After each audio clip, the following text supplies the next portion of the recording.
Jared Polin, Fro Knows Photo.com, wrapping up the Raw vs. Jpeg vs. Ken Rockwell week. But first, let's thank our special guest, Mr. Ken Rockwell, for being here all week and being such a good sport, wearing his I Shoot Jpeg and patented fanny pack. So, what is this video all about? This is the most important video that I'm going to do all week. It's going to actually put JPEGs and RAWs shot at the same time up against each other. Some are overexposed, some are underexposed, some are really underexposed, and some are really overexposed.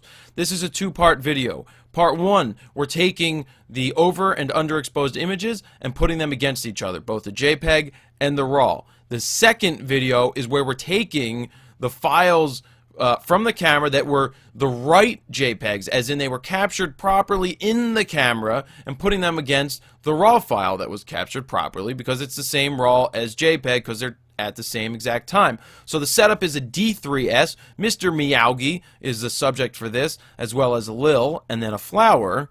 And I used a 24-70, shot at different ISOs, but the most important thing is that it was shot RAW plus JPEG fine, which is the highest quality JPEG in the Nikon. And also there were tweaks made to the JPEGs in the camera, as in I set the picture control. In some of them I set it to make a point, oversaturated, over vibrant, and pumped up the sharpening. All of that is to show you that you still can mess up that I got it right in the camera picture if you have the wrong picture control settings. So let's get right into this first image. Here, Mr. Miyagi is sitting in the window, and he is too dark, okay? He doesn't have enough light hitting him. So what are we going to do to bring that back? Well, we'll get to that in a minute, but this is the JPEG. This is the RAW. And, you know, you can see the difference that the JPEG is completed, and it's sharp, highly sharpened, and vibrant. And then when you move into the RAW, you can see it's plain right now, but that's because a RAW file that comes into the camera, comes into Lightroom, will only maintain the white balance information. It's probably the only thing it's going to really have in there is your white balance setting. It's not going to have your vibrance, your saturation, and your sharpening. If you were to open this in, say, a Nikon capture software, or NX, or whatever they call it, it would still, the file still maintains all those JPEG settings, but we don't use it here. The Nikon software will let you use it, but you can still turn it off. In Adobe Lightroom, there's what's called Adobe Camera Raw, which applies its own correction, which basically wipes out everything else and puts a flat, basic type correction over the image, which I end up changing anyway. So let's look at this image. What are we going to do with this one? We're going to go to +3 for our exposure and show you what it does. Then we're going to go to the RAW file and show you +3. This is the only change we're going to make to this. We just want to put a simple change up against each other just to show you what we got. So, the JPEG, what can you see in here? You can see, look at the color in this area. Very, very muted in these 1990 blinds over here. So muted isn't always a good thing. Let's look at the kitty, Mr. Miyagi. He looks very gray and flat. Yes, he's very sharp, and look at the pixels here. That's because it was sharpened in the camera, and that's what the picture control setting was. Look how dead it is in this area, and look at the purple fringing. Now let's go into the RAW file. Look what happened. Look how much warmer. We didn't make any other changes. We left white balance on auto, and this is what it's looking like. The cat's much warmer. He's much softer because he's not over sharpened. Sharpening you should be doing in after you get the image ready to go to how you're going to export it. If it's going to be online, it should be one sharpening. If it's going to be printed, you should do it right before you print it at the size you're going to print. Look back over here. You can see the color. There's the muted color, there's the RAW file, just one simple correction here which was made, which is just exposure. JPEG, RAW. So let's jump into the second image where I already made some major changes to this. So here we go. That's the change where I corrected everything to where it would be a usable image for a RAW file, sorry, for a JPEG file. Now let's move over to the RAW file and see where that was when we corrected it. Look what we did. Pay attention to the detail area. Now we're going to go back to the JPEG. Look at all the detail that is lost in the blown out area.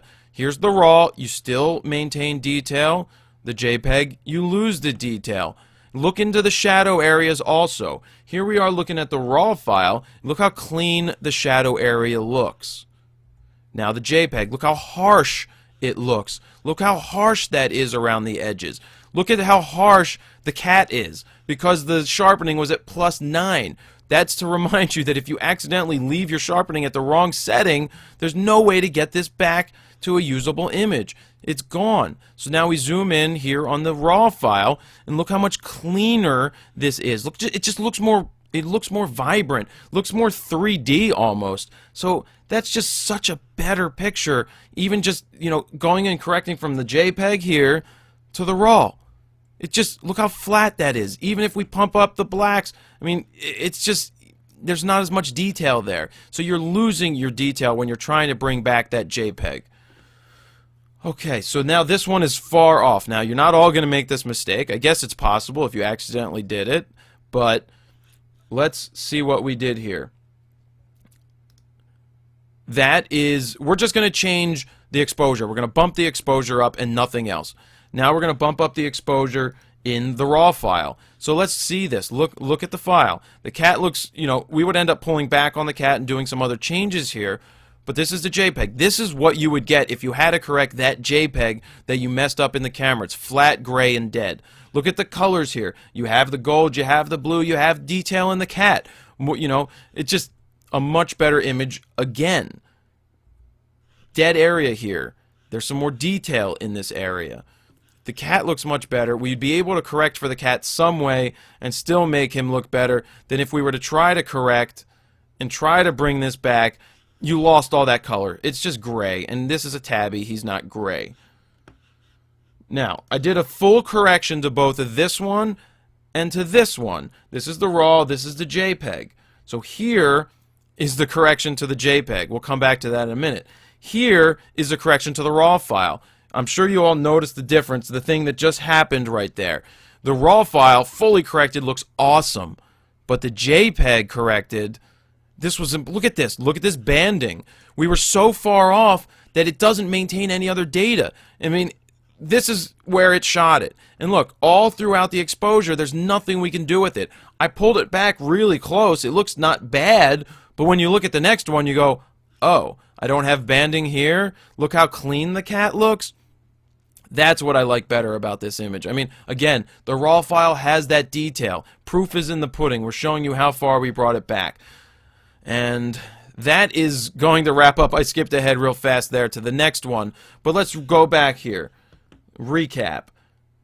We made one correction here, +3 exposure, +3 exposure on the RAW file, just to show you a little bit of the subtle differences and see how flat this is and that it's not coming back. And the RAW file, before any tweaks other than just making the +3, still looks great.